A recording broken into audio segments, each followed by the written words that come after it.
ఎన్టీఆర్ ఎప్పుడెప్పుడు అని ఎదురు చూసిన ప్రశాంత్ నీల్ జూనియర్ ఎన్టీఆర్ ప్రాజెక్టు పట్టాలెక్కేసింది. తాజాగా ఈ మూవీకి పూజా కార్యక్రమాన్ని నిర్వహించారు. ఈ పూజా కార్యక్రమానికి ప్రశాంత్ నీల్ సతీ సమేతంగా, జూనియర్ ఎన్టీఆర్ కుటుంబ సమేతంగా పాల్గొన్నాడు.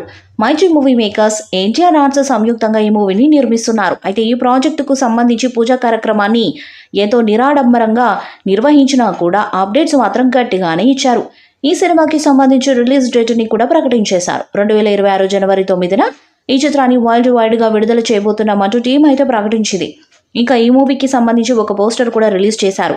ఆ పోస్టర్ని క్లియర్గా గమనిస్తే కథ మొత్తం పోస్టర్లోనే చెప్పేశారని అర్థమవుతుంది. ప్రశాంత్ నీల్ ఎన్టీఆర్ ప్రాజెక్టుకి సంబంధించి టైటిల్ని అయితే ఖరారు చేయలేదు, కానీ డ్రాగన్ అనే పేరును కన్ఫర్మ్ చేశారంటూ వార్తలు వస్తున్నాయి. సోషల్ మీడియాలో అయితే డ్రాగన్ పేరిట కొన్ని పోస్టర్స్ కూడా దర్శనమిస్తున్నాయి.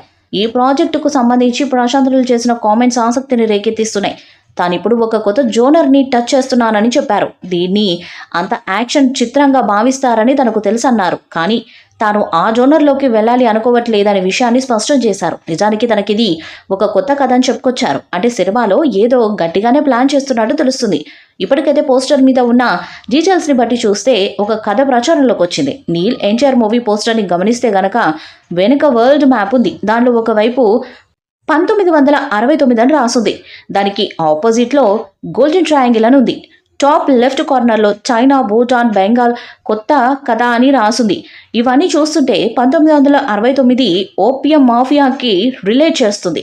ఈ ఓపియం డ్రగ్ మాఫియాలో ఎన్టీఆర్ డ్రగ్ లార్డ్ అయ్యే అవకాశాలు ఉన్నాయి. ఇందులో ఇప్పటికే ఎన్టీఆర్ని 70 ఏళ్ల వృద్ధుడిగా కూడా చూపించే అవకాశాలు ఉన్నాయంటున్నారు. అంటే అతను ఈ ఓపియం మార్కెట్లో కింగ్ పిన్ అవ్వచ్చు.